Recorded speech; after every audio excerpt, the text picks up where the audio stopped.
Hello everyone, अस्सलाम वालेकुम। उम्मीद है आप सब ठीक होंगे। जैसा कि आपको मालूम है कि क्लास इंटर का new English book last year publish हुआ, तो इसी सिलसिले में कराची बोर्ड ने मॉडल पेपर 2026 पब्लिश किया है। तो इस पेपर का सेक्शन ए एमसीक्यूज मैं आपसे डिटेल में डिस्कस करूंगा। So now let's start. अब इससे पहले कि मैं पेपर डिस्कस करूं डिटेल में, मैं आपको बता दूं पेपर का पैटर्न। ये जो पेपर पैटर्न है वो पूरे सिंध के लिए एप्लीकेबल है, चाहे वो कराची हो, हैदराबाद, सक्खर, लारकाना। पेपर में टोटल 3 सेक्शन होंगे। Section A MCQs, section B short questions, section C long questions और डिटेल्ड क्वेश्चन। सेक्शन ए में टोटल 20 एमसीक्यूज हैं और ये 20 मार्क्स का है और इसका टाइम 20 मिनट्स है। सेक्शन बी शॉर्ट क्वेश्चंस, ये 40 मार्क्स का है। सेक्शन सी लॉन्ग क्वेश्चंस, ये भी 40 मार्क्स का है। तो सिंपली सेक्शन ए 20 मार्क्स का होगा और section B and C 2 hours 40 minutes का होगा। Section A MCQs, section A में टोटल 20 एमसीक्यूज हैं और ये 20 मार्क्स का है और टाइम भी इसका 20 मिनट्स है। Choose the correct answer for each from the given options. MCQs item number 1, Miss Havisham's attitude towards Pip was always. इसके ऑप्शन है rude, indecent, reserved, friendly. Correct option is rude. Miss Havisham का जो behaviour था पिप के साथ वो बहुत rude था। She speaks harshly and often insults Pip. Item number 2, Estella's attitude towards Pip was always. इसके ऑप्शन है friendly, unfriendly, mixed, rude. Correct option is unfriendly. Estella का जो एटीट्यूड था पिप के साथ वो बहुत अनफ्रेंडली था। So Estella was very unfriendly to Pip in many ways. She insulted him by calling him common. She mocked his manners, class, and way of speaking. She treated him coldly, never showing kindness or sympathy.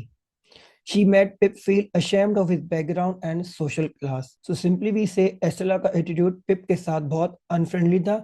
Miss हैविशम ने Estella को सिखाया था कि man से revenge लेना है। So that's why she took revenge and she was very unfriendly. Number 3 item, the ending of great Expectations is. अब इसके ऑप्शन है joyful, sad, tragic, bitter sweet. Correct option is bitter sweet. Bitter sweet basically कहते हैं partly happy and partly sad.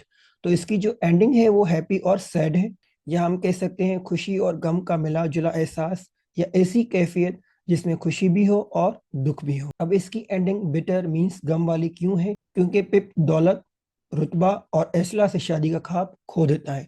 तो हम कह सकते हैं इसमें गम की एंडिंग है और इसमें खुशी की भी एंडिंग है। क्यों? क्योंकि पिप जो है वो अखलाकी शऊर और समझदारी उसको हासिल हो जाती है। So correct option is bitter sweet. Number 4 item, the narrator of the novel Great Expectations is. इसके ऑप्शंस हैं डिकन्स, पिप, जो, मैगविच।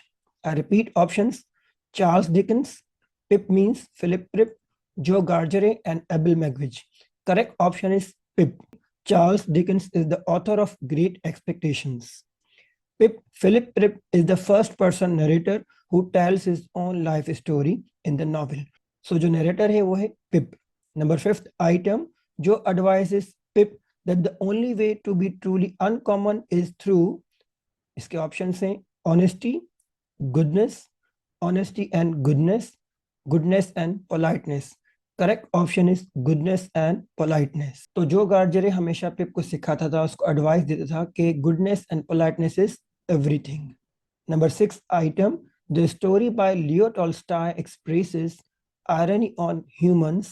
इसके ऑप्शंस हैं success, humility, comforts, desire to grasp more. Correct option is desire to grasp more. ये बहुत ही एक interesting story है Leo Tolstoy की, unit 5.1 में, how much land does a man need. इसकी theme यही है कि इंसान को बहुत हिर्स और लालच होती है और इंसान की ख्वाहिशें कभी भी खत्म नहीं होंगी। हकीकत में जो इंसान को जमीन चाहिए वो है 6 फीट मींस कब्र। तो इसकी थीम ये है कि इंसान को लालच नहीं करनी चाहिए। तो correct option is desire to grasp more. Number 7 item, the day the dam dish complete the title line. इसके ऑप्शन हैं डैमेज्ड, ड्राइड, बिल्ट, ब्रोक। अब ये बुक का यूनिट 6.1 है जिसका पूरा कंप्लीट टाइटल है the day the day broke. तो इसका करेक्ट ऑप्शन होगा ब्रोक। ये बहुत ही एक इंटरेस्टिंग स्टोरी है जेम्स थर्बर की। Number 8 item, the verb have used in the title of junior Martin Luther king I have a dream is. अब ये जो यूनिट 2.1 आपकी बुक में है, आई हैव अ ड्रीम, ये टाइटल है यूनिट 2 का। तो इसमें है क्या है, इसके ऑप्शंस हैं regular verb, main verb, auxiliary verb, modal verb. So correct option is main verb. अब ये रेगुलर वर्ब क्यों नहीं है, क्योंकि रेगुलर वर्ब वो होते हैं जो डी या ईडी को फॉलो करें पास्ट टेंस में। अब इस सेंटेंस में हैव मेन वर्ब क्यों है, क्योंकि हैव की एक कंप्लीट मीनिंग है। हैव मीन्स टू possess और to own. It shows a complete meaning by itself, and there is no other verb helping it. So, have is doing the main action, main verb. Item number 9, the story of Icarus and Daedalus teaches the lesson of, इसके options हैं courage, revenge, obedience, truth. Correct option is obedience, means फर्माबरदारी। अभी एक interesting Greek mythology है Icarus and Daedalus. Icarus son होता है and डिडलस father. तो इसमें फादर डिडलस अपने सन इकरस को एडवाइस देता है, समझाता है, लेकिन वो उसकी एडवाइस को नहीं सुनता है because he was over confident and he was disobedient. तो हमने इस लेसन में ये सीखा कि we need to be obedient. तो correct option is obedience, means फर्माबरदारी। 10th item, according to Bertrand Russell, among the highly educated people, scientists are often the dash. इसके ऑप्शन हैं humblest, simplest, happiest, saddest. So correct option is happiest. जब आप ये interesting lesson पढ़ेंगे conquest of happiness, so according to writer Bertrand Russell, scientists are often the happiest. So correct option is happiest. 11th item, Shah Abdul Latif Bhittai is regarded as this type of poet. अब इसके option हैं romantic, mystic, tragic, lyric. Correct option is mystic, क्योंकि शाह अब्दुल लतीफ भिटाई सूफी शायर थे। So mystic is correct option. 12th item, stop all dish, complete the title line of W.H. Auden's elegy. इसके option हैं watches, timers, clocks, time pieces. अभी आपके book में एक इंटरेस्टिंग पोम है जो कि एलेजी है और इसके पोएट W.H. ऑडेन है। तो आपको इसका कंप्लीट टाइटल करना है stop all clocks. So correct option is clocks. 13th item, Allama Iqbal was given the title the poet of the, इसके ऑप्शन है south, north, west, east. Correct option is east. 14th item, William Shakespeare is the poet of this era. इसके option हैं Elizabethan, romantic, Victorian, modern. Correct option is Elizabethan. William Shakespeare was a poet of Elizabethan era. Item number 15. The line "You start dying slowly" is used in the poem as a, इसके options हैं simile, metaphor, imagery, refrain. Correct option है metaphor. अब ये refrain भी हो सकता है क्योंकि You start dying slowly ये इस पोम में 4-5 दफा रिपीट हुआ है, सो ये रिपीटेशन है, तो ये refrain भी होगा। लेकिन अगर जब आपको दो ऑप्शन हो तो आप मेटाफर सिलेक्ट करेंगे। Why? Because the poet does not mean physical death. Dying slowly symbolizes loss of patience, fear of change, routine life, and lack of courage.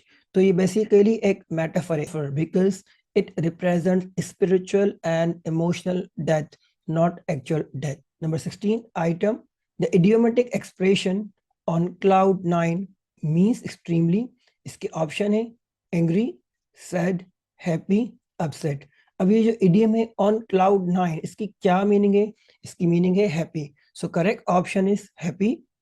17th item, choose the prefix which can be added to the word married to make it opposite. कौन सा prefix हम use करेंगे ताकि merit का opposite हो जाए? Merit का opposite बनाने के लिए हम कौन सा प्रीफिक्स यूज करेंगे? ऑप्शन है pre, pro, un, super. So correct option is un, तो ये होगा unmarried. 18th item, this suffix can be added to beauty to form an adjective meaning full of beauty. Beauty में हम कौन सा suffix use करेंगे कि उसकी मीनिंग होगी फुल ऑफ ब्यूटी?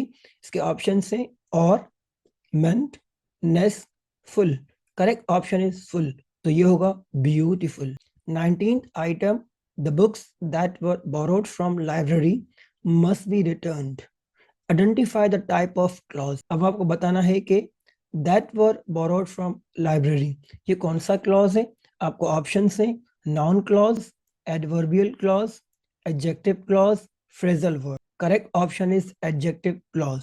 अब सबसे पहले ये कि ये इंडिपेंडेंट क्लॉज है। क्यों? It can not stand alone as a sentence, इसकी खुद की कोई मीनिंग कंप्लीट नहीं है। अब ये एडजेक्टिव या एडवर्ब क्लॉज है। अब सबसे पहले एडजेक्टिव क्लॉज वो होता है जो कि मॉडिफाई करे नाउन या प्रोनाउन को। So here the clause that was borrowed from the library is describing the book.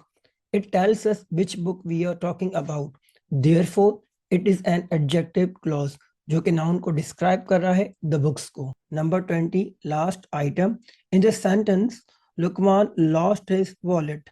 The underlined word is this type of reference. अब आपको बताना है कि हिज कौन सा टाइप ऑफ रेफरेंस है। इसके ऑप्शन है एक्साफोरिक, इंडोफोरिक, एनाफोरिक और cataphoric. Correct option is anaphoric. अब आपके बुक में ये दिया गया है कि एनाफोरिक एंड कैटाफोरिक रेफरेंस क्या है, तो ये एनाफोरिक है। अब एनाफोरिक रेफरेंस किसको कहते हैं? व्हेन अ वर्ड और phrase refers backward to something mentioned earlier. अब देखिए, लुकमान लॉस्ट हिज वॉलेट। अब ये जो हिज है वो किसको रेफर कर रहा है? ये कर रहा है लुकमान को, जिसका तस्करा पहले हो चुका है। So simply we say anaphoric reference means when a word or phrase refers backward to something mentioned earlier. इसका पहले तस्करा हो चुका है, इसका मतलब लुकमान, तो ये होगा एनाफोरिक रेफरेंस। उम्मीद है जो मैंने आज कराची बोर्ड का मॉडल पेपर इंग्लिश का 2026 का डिटेल में आपसे डिस्कस किया, ये वीडियो आपको पसंद आई होगी।